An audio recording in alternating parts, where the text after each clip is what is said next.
In this video, I'm going to teach you the fix for your YouTube that keeps crashing on your smart TV. So if your YouTube keeps crashing and you want to actually just watch videos without it doing that, what we can do is we first need to restart the application and the TV itself. Make sure to fully close the YouTube and relaunch it. You can also power up the TV, wait 30 seconds, then turn it back on.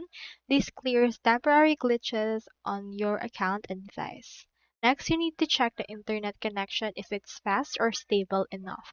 So you can head over to your phone and then go over to fast.com in order to see how fast is your internet.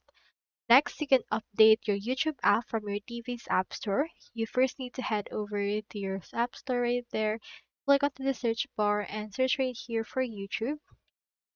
And if your YouTube if there's available update, make sure to update it right there in order to fix this problem.